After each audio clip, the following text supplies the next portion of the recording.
1, play. So, hi, we're back again for part 6 of Shining Force. In this one, we're going to start chapter 2, Spirit of the Holy Spring. I guess we'll find out what that means later. Yeah, so I guess we can go into a little bit of what the epilogue, what happened in the first chapter epilogue in the GBA version. Like I said, it's been a little while since I played it, but I'm trying to remember. I think we get introduced to Narsha. Do we get introduced to her father, do you think? Yes, but that gets into stuff that... Well, okay, Yeah. So we get introduced to her father, who is the King of Runefast, who has not appeared in this game yet, but is behind everything. Mm-hmm. And I forget exactly what happens, but for some reason, he's going to kill her. She gets sent to her room, and she's going to get assassinated. But yeah, then, something like that. Something shady, and then Moloch shows up, who also, what the fuck is Moloch? Is he a fish man? He's like a fish man. Yeah, he has a very strange design. If anyone's watching this, you can look it up for yourself if you really care. But he's a little bit different fish man than Nova. Your advisor fish man. Advisor fish man. I don't know what just follows you around and sits in the headquarters on his ass while you do all the work. But of course. Yeah, so he's another fish man, and you start the battle. He teleports you. All right, this guy, he's got cards. He can teleport people around. He teleports you to a desert. You gotta fight against some rats, some spiders, some scorpions, and a dark mage. And a few turns into the battle, what's his name? Zucchini. Yeah, let's call him Zucchini. Zucchini shows up, and he's a bug man and a bug assassin. I don't know what kind of bug he is. He seems like he's based on a beetle, I guess. Yeah, I think it's a beetle. Anthropomorphic beetle. Of course. With who stands on his hind leg. Anyway, point is, so they fight through, and then they're headed off somewhere else. They might mention an area they're heading. They're trying to get out here to link up with the hero because she realizes her dad is, warmongering and attacking Guardiania for no reason and all that. Yeah, and I guess Moloch name drops you and is like, "Oh hey, some dudes resisting your father or something like that. You should go join them." So pretty standard fantasy stuff. Yeah. So there's what three battles that you play as in the epilogues. And then at the end of 4, you actually meet up at the very end. So starting chapter 5, you have those 3 new characters. But, you actually get them halfway through chapter 4. You get them after the first battle of chapter 4. Oh, you're right. All right. Yep. And then again, if you're on New Game Plus on the GBA version, you already have Moloch. He'd do some weird split himself into 2 copies, and he'd come with you. Because card people can do that, apparently. Yeah. His backstory is really... It's really weird. Something about a man discovering you can trap people's souls in cards, like his daughter. And he barely explains where he comes from. Like, it's still just a mystery. Like, at the end of his story, he's just like, well, I've explained everything about how these cards work, and I just know how to use them. And that's it. Yeah, I mean, my thought is he was the man who discovered how these cards work, and something happens to him. But they don't care enough to tell you. So why do we care? Right. Anyway. Yeah, so the knights, I really like the knights, and in the in the GBA version, there's 2 end-tier, end-game weapons that you can use. So basically, you can only really use 2 knights effectively at the very end. I forget in this version, there's the one you get.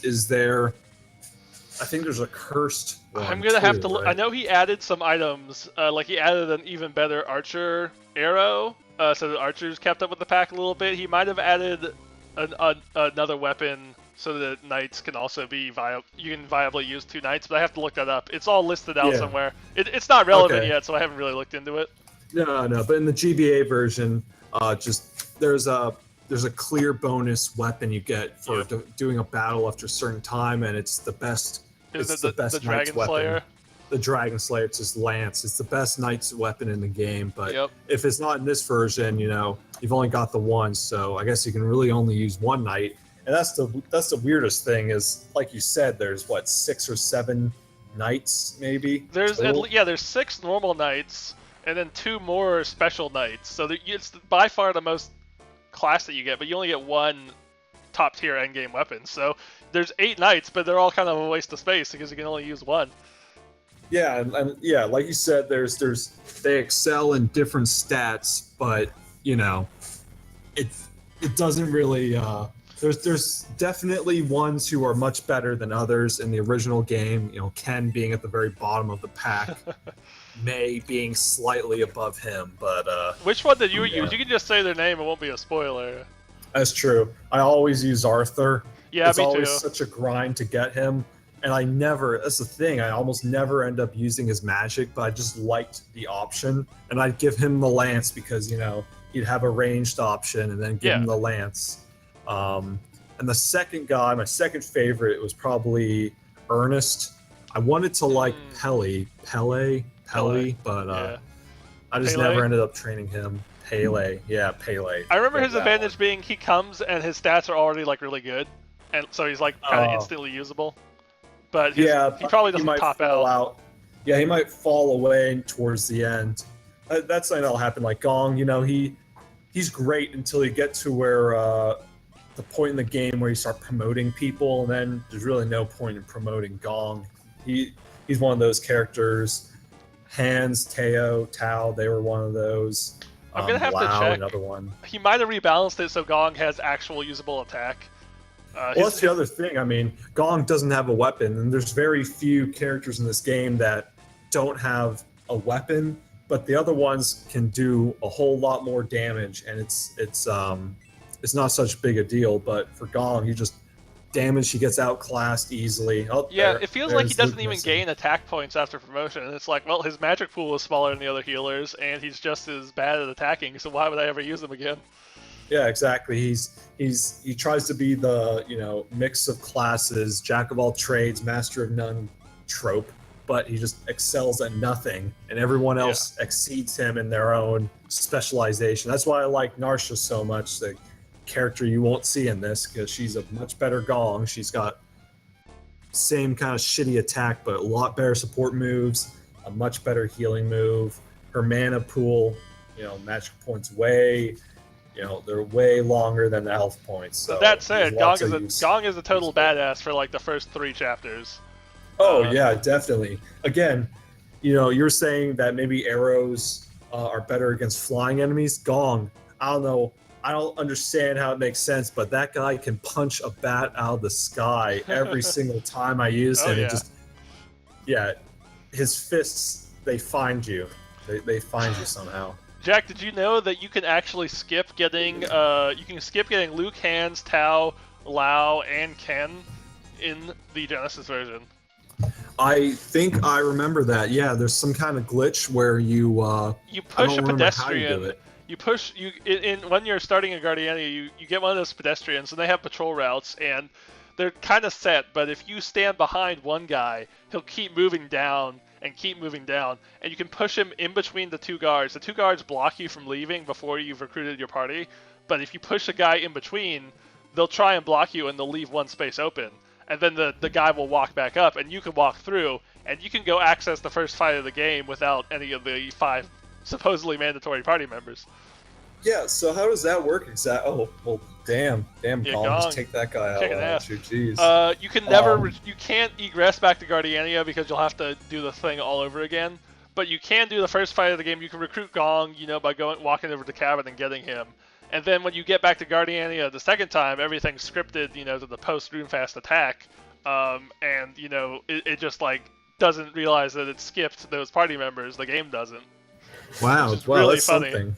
Yeah. Yeah, I mean, I guess you can do the exact same thing by just, you know, when you go to Nova, your fish guy, there's an option, at least in the GBA version, there's an option where you can just say who you want in your party, but also who you don't want, even before you reach the 12-character max character cap. I don't think you can do that in this game. I think you have to have a party of 12. Oh, well, okay, there you go. I guess there's a perk if you want to try to go solo for the first. Yeah, maybe I could do a challenge run of Resurrection of the Dark Dragon by just having like one character, 6 characters or something. But in this game, you couldn't use Moloch if you wanted to do a challenge run because again, he just breaks the game.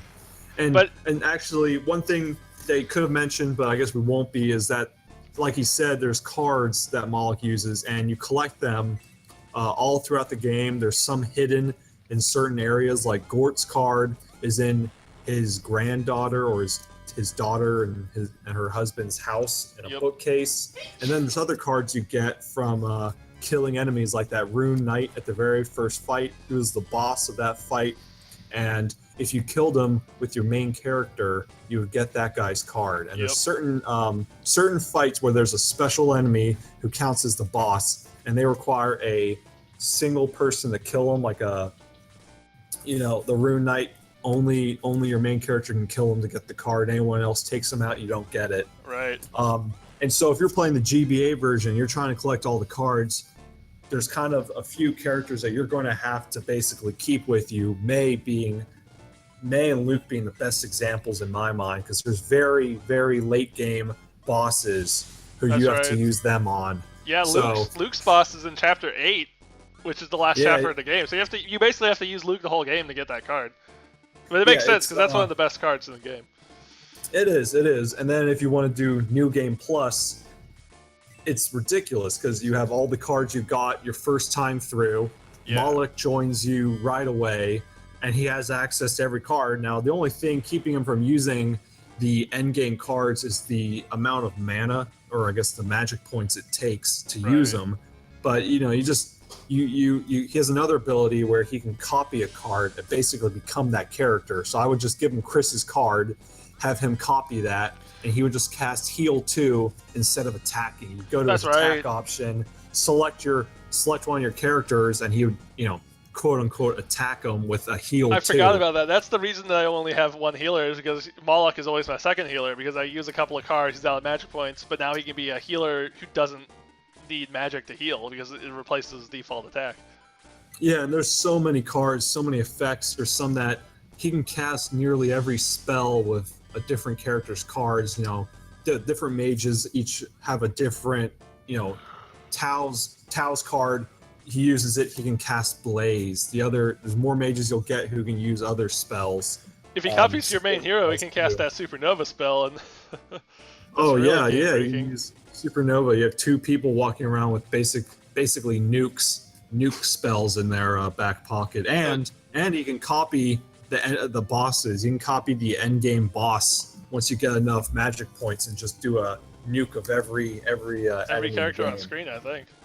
Yeah, it's again, I can't repeat how game breaking he makes that game. And the worst one is Tarasu's card. Tarasu's card casts shield on every single member of the party, and you're straight up immune to magic for the rest of the fight. Like, that's just There's some boss fights where it just becomes a joke.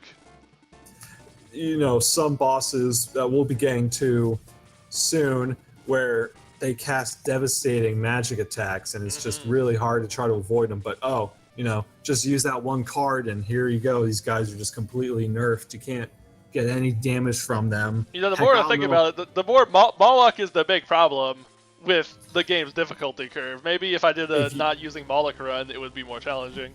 Yeah, I think if you took him out, the game would still be easier than the original game, but it would also be, I think, more fun. And just don't use him. It would be a lot harder. Again, I hate to even say harder because it's already so easy. Yeah, I mean, it is fun to use his cards. It's because he can do so much stuff. It's all really fun, but it's also trivially easy. So again, I can just do a hero only run with Moloch and just give him flight, make him attack from 3 spaces away, double move, and then Moloch can heal, and bam, Have you beat the entire game with your hero only run, or did you get bored? Yeah, because really? I did it because again, I just and there's other, and it depends on the fight. There's some cards like Luke and Gort's cards. One of their cards increases your he can use it to increase the attack power and defense power of another character. So if there was a boss who could do a lot of damage, I'd just boost his defense by 10 points, 15 points, and it'd be a joke. I can do the same thing with the shield card to get rid of any magic damage, and even the final boss. You can just I make Moloch copy one of the healer's cards. So every time he attacks with the heal spell, Right. and then bam, that doesn't use up any MP like a mage does when they heal. So he's got unlimited healing on the character who can move twice in a turn. So attack once, get out of there, or just get double the damage in every single turn. It's an utter joke. If you can beat the game with one character, it's definitely gonna be too easy for me. Oh yeah, See what I did there? I haven't even started. Oh yeah. Also, one, fuck you. Two, I haven't even started this kind of run. I mean, I might actually have to get this ROM once this commentary is over. It looks really interesting. Yeah, it's much more challenging. I put a link in the description for the first video. I don't remember how I installed it. I installed it like 3 years ago. I know I had to use all kinds of different software for my normal, installing software, but I figured it out eventually, and it worked. And anyway, we're commentating over that first part of the fight, and now here's the best part where you're on sand, and you can only move 3 spaces or so up, and then the zombies. Yeah. When I was saying the last fight, there was a kind of difficulty curve, little bit of a difficulty bump. Here's where the real difficulty bump comes in with these goddamn zombies. Yeah, I remember this being one of the hardest fights. Even in the original, anything with zombies in the first couple of chapters is really, really hard. The zombies, they hit decently hard, but that's not the big problem. Is that they can also poison you, which is a status effect, and you take a percentage of your in the remake it's a percentage of your health. In the original, it was 2 health flat every turn, but that got to be pretty nothing by the end of the game. So then this one, it's a percentage of your health. You lose it every turn, unless you have Lao and his detox spell, and the detox spell will get rid of the poison. Yeah, in the remake, there's a ring which I think prevents you from being poisoned about halfway through the game. Yeah. Back when halfway through the game, when you pretty much can no longer have any enemies poison you, which is a great thing. Yeah. And Lao, he has detox, and I don't think there's any cards of Moloch's that can heal poison. So it's actually a pretty hard thing to counter. And something with that movement ability of Moloch's, where you make the character move twice. He can move twice. Poison. But he gets poisoned twice every move too. So that's that's the first thing. And then you've got those 3 mages right next to them. Yeah, so exactly. The zombies, I don't know why they're not coming to attack you right now, but I'm when trying they start to draw them attacking out. You can see I'm being pretty careful. I don't want to get too close. Yeah, so the zombies come and attack you, one-on-one, face-to-face, and then the mages just stand behind the zombies and cast magic. So this is there they go. And he's made it even more difficult because I think they were a little more spread out. Like the snipers were all down here in the desert in the middle part, but he put them up there as well to make it even more difficult, which is good. Yeah, and the snipers, it looks like he increased their damage because, they weren't easy enemies before, but they had barely any health, and you could just take them out real quick. Yeah, he increased their damage. He gave the Rune Knights a spear, which I thought was a really good change, because now they have a 2-square attack, and because he just buffed their natural attack, it didn't make them any weaker. Obviously they were even stronger and had a 2-square attack. Yeah, no, that's... I always wonder that kind of thing with all these enemy knights you fight. There's Rune Knights, there's an upgraded version. Why don't they ever use spears? You can use spears, why don't they? Yeah, and here they go. Here they're using them. So they're coming out to attack me, and I'm retreating again because I really don't want to, Now this is good. This is actively a good thing because Ken has the most health. He's definitely the most magic tank, so I wanted him to be the one who got attacked by magic. That's great. I have to be far enough away that I can, not get swarmed by the zombies, but also be in range for everyone to close in. It looks like they're only sending out 4 zombies and the 1 mage, so that's what I'm going to work with. Yeah, magic tank. That I just realized. Yeah, since there's no magic defense, I guess it's all a matter of whichever characters have the most health will be the best against magic, and that can be pretty cheap, I guess. In the original game, not even just this version, having some characters like Mei, she's got great defense, but a low health pool to make up for it, and so magic's a real Yeah. danger for her. And You have then to have, you have to have a Gort there, different kind of 16 tankiness. health. Tau 13 health. Yeah, this is interesting. How long can you say how long you're going to use Tau for? Because I just never used her in the beginning, so I have no idea how good she could get in the end game. Well, I really like magic in this version of the game, and he's buffed it a little bit. You may not have noticed, but Blaze is doing like 1 or 2 more points of damage than it normally does. Yeah, I didn't notice. So I'm probably going to use her for a good chunk of the game. I haven't planned that far ahead. Okay, well, you do get what? 3 more mages. 3 more mages. Yeah, 3 more mages. 2 of them. Oh, I'm sorry. I do use 1 mage. It's the oddball mage. You know what I'm talking about. Yeah, the special mage. We'll get him in a later part. Well, it's not a spoiler. He can fly and is also a mage, which is very useful. You know, you get flying knights and you get flying other characters, but he's a flying mage, which is really cool. That's something interesting I just thought about, how almost every class, you've got the regulars, you got the knights who are centaurs, and they got 2 special ones. You've got 3 mages, and then 1 special mage. Yeah. You don't get that for the warrior class, which I think is kind of a shame. Again, no, and you get both warriors in Chapter 1 within a couple of fights of each other. It's really stupid. Like, it's really dumb. So the warriors, there's nothing special going on there. You've got your knights class, they have special stuff. Mages have special stuff. Healers, I guess Gong counts as your special healer. Special one. Which, okay, great, thank you. And then archers, there's 1. You get a centaur archers, and okay, there you go. You get a centaur archer, so you got some increased movement along with the increased range. I never use him, but I think he's actually pretty good. Yeah. And then there's lots of oddball characters who, I guess you mentioned you get a dragon near the end of the game. I love the dragon character. He actually got nerfed in this version. Oh, he got nerfed. He also got nerfed in the GBA version. It's because he was OP in the original. Like, he was just unstoppable. He could fly. That's why I loved him. He was of course, that's why you loved. I mean, I loved him too, but his attack and defense were both top tier, and he could fly, and he had a ton of hit points. He was basically a god character. Yeah, in the GBA version, they cut his attack out, but he still is a flying, huge health, huge defense tank who can do a little bit of damage. And I guess you said in this version they also they must have. Yeah, in this version he gets rebalanced down a little bit, so he's not as overpowered. But the weird thing about the GBA version is they nerfed Blue. How do you say the dragon's name? I said Blau. It's not Blue. I think it's BL. It's like blue cheese. Like, it's spelled like blue cheese. Oh, you're right. Maybe that's what they're going for. I mean, I don't know. I don't know what the Japanese original name was, so I don't know what the translators.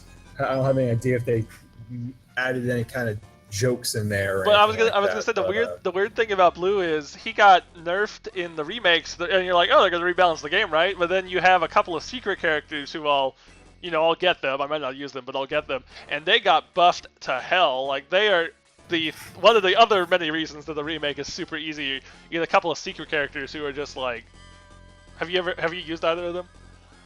Which secret characters are you talking about? The ninja and the samurai. You get a ninja and the samurai. Oh, yes. I always use them.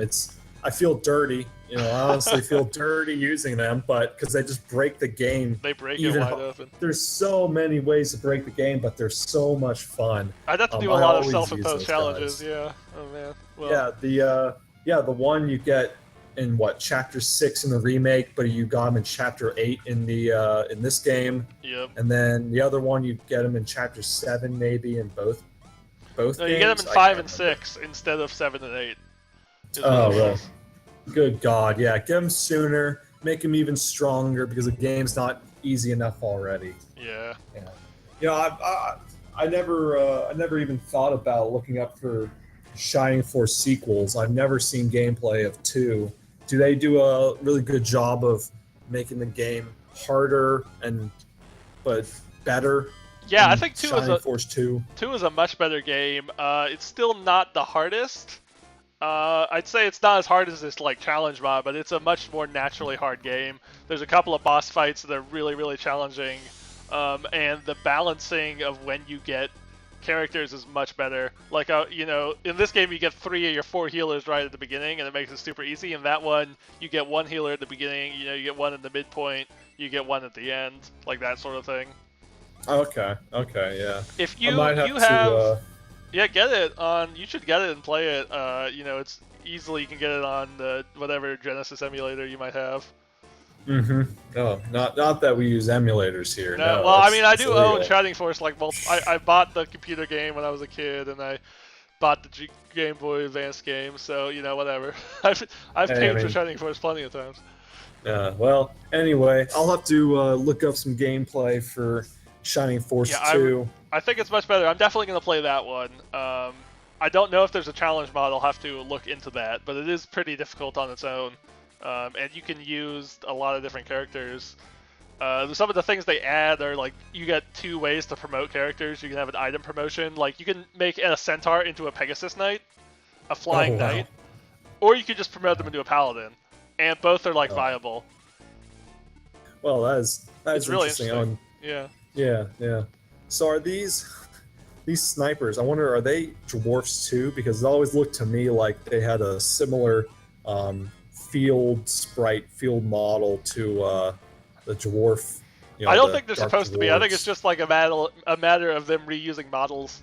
We haven't really gotten to it yet, but they'll see our viewers will see. Our one viewer will see in the middle stages of the game. They start like recoloring models. Like this Dark Mage model, there's going to be introducing an enemy called the Master Mage, and it's like, oh, we'll just make him green.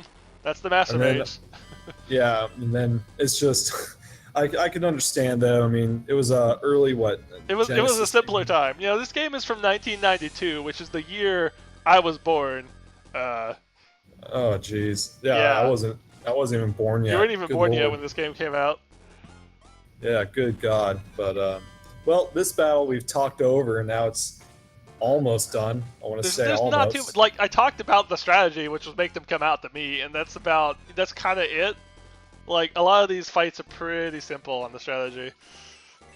Yeah, it's a simple game, but it's pretty fun. Yeah. But this town we're about to come to, I really enjoy. You know, there's a lot of Final Fantasy IV comparisons you can draw in this game, and this is one of them. Have you played Final Fantasy IV? We'll see what. No, I did watch just watch a playthrough of it though. Oh, so, nice. I have. Have you? No, I've never watched Final Fantasy IV. Okay, well, of the two of us, I know very slightly more about it than you do. I'm not saying I know much, but I just know there's a few things in this game which I don't know whether Final Fantasy IV came out before it or not. I think it did, because I mentioned this game to someone, and they said, "Oh, I used to play that while I was waiting, you know, between I forget which ones, but there was one Final Fantasy had come out." And they were waiting for the next one, and they played Shining Force, and they said it felt really similar. Like, not the battle system, but the aesthetic and everything. Yeah, there's the story and, the aesthetic. Let me just check, actually. Yeah, Final Fantasy IV released in 1991. So what happens in Final Fantasy IV? I won't tell you right now, because it'll... right. Some big plot things. I'll tell you after this part. But yeah, tell me offline. If you get into the town in this video, you'll see one of them. You'll see one comparison. The only ones I've watched are 6, and the only one I played is 7. I've played 7 all the way through, but that's it. Oh yeah. Yeah, I'm actually going to. I'm thinking of downloading or. Not downloading. I would never do that. Buying. Let me buy Final Fantasy 4 and 6. I do want to. I've seen playthroughs, and I want to finally play them myself. I've seen 7, 10. I've seen most of them. Well, not most, but I've seen a good number of. I've also seen 9. Did you watch Brain Scratch's 6? That's where I saw Final Fantasy 6. Yeah. I saw their 6. I saw their 9. I saw a 10. I saw a 4. 15. I haven't seen a whole one yet, but I've been seeing some videos about that. The newer games aren't exactly my style. The whole Japanese sulky emo boy with his shaggy hair. 15 looked like it could be fun, but it was also like it looks so different from the lining up. You know, you have your three characters and it's turn-based strategy combat. It was just like totally different, which is not bad. Yeah. It's not necessarily No, bad yeah, at all, but they're definitely going for a new thing. But I do really want to try out actually playing 4 and 6 because the active time battle aspect to the thing just adds more than a game like this would. yeah, I do want to try that. I should play 6. I have it, and I should play Yeah, it. well, you should. Good lord, when is this battle going to end? It's taking a long time. This video's we're at the 30-minute mark. This video is 35 minutes long, and most of that was just like waddling through the desert. God damn, yeah, that in the remake, you know, give one of your characters the ability to fly or let them move twice. There you go. Oh, that's another thing to forget to mention. The move ability, it doesn't take any magic points. So you can hold 4 cards, you know, it's like his items. He can hold 4 cards, and he can copy any ability. He can copy any of the cards' abilities and use them without magic, and he can make the characters move. What are you doing? Just I'm checking on the experience to make sure the Ken wasn't. What am I doing? I'm wanting to get the kill with hands because he's level 6 and everyone else is level 7. You can just do this off screen. It doesn't matter. Good God. I know. I should have just done it off screen. That's why the hero Max. I'm just gonna call him Max. I guess that's the canon name. That's why Max has been.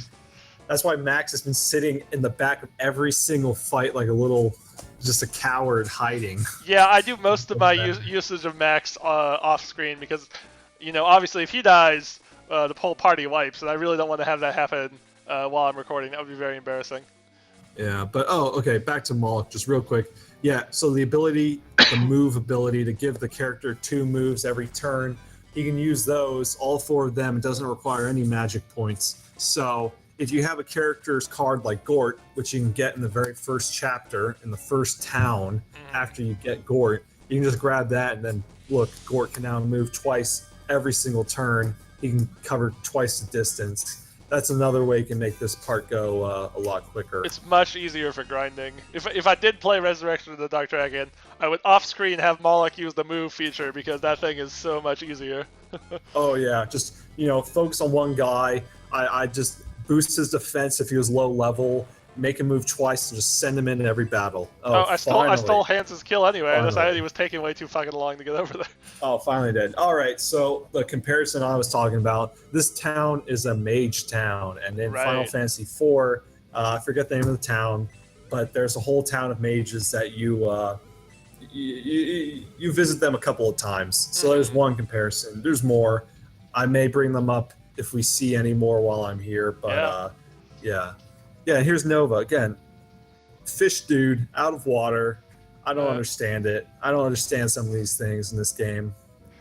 But you can turn into a chicken.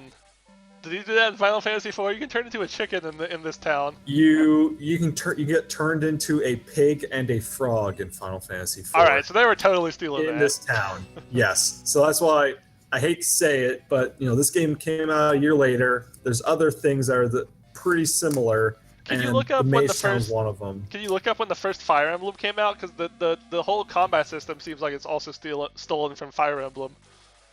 Yeah, let me see. Original Fire Emblem. Oh, look at that, 1990. All right, so yeah, this is a very derivative game. We love it, but it's derivative. They do some they take some of the good stuff and they reuse it. You know, there's no shame. Great artists steal. What is that? Copy, steal, whatever the saying is. There's some saying. So that woman who I kept opening the door to that room and then deciding not to do it because this video was also so long, but I could have gotten turned into a chicken and shown it off. Yeah, and like he's just said, he just talked to the daughter, the princess of Gardania, who was sent away to mage school. She's basically Harry Potter. Yeah, and so she just completely missed her dad getting killed by Cain, but now she's joined us. So what are you doing? I'm showing off that you can't get rid of any of your party members yet, and I'm showing off that you can look at their stats from this guy. There's something I forgot to mention at the very beginning. There's a new item, the Power Staff, and you can buy it for healers and mages, and they actually do decent damage with it, but I didn't actually buy any of them. Oh, well, fuck that. Anyway, I just love how, I'm sure, it's like the Pokemon games all over again. Calling yourself nerd in this, it sounds like everyone's just a schoolyard bully, even your friends. Right. What do you want, nerd? What do you need to do, nerd? Sounds just really. It's like the most. I could, yeah. It doesn't really fit the fantasy setting. Bullies. Also, this guy has 3 eyes, or girl looks like they have lipstick. 3 eyes. I don't understand what's going on. He has 3 eyes for no adequately explained reason. I do not understand what goes on in some of these games, but what are you going to do now? Oh, you're just going to start the battle. All right, I'm starting the battle, and then I'm going to cut it off. I just try. Yeah. I want to, because what I'm going to do here is cut it, and then I have to grind Anri up a few levels, because she's level 4, everyone else is level 7. Hands also needs to get leveled up to 7. And you're showing right there the skeleton. He's the boss of this one. He's the boss, and his stats are so good. Oh, it looks like the video's over, but we'll talk more about the skeleton in the next one. So let's just cut it off here. And this part. Yep, gotcha.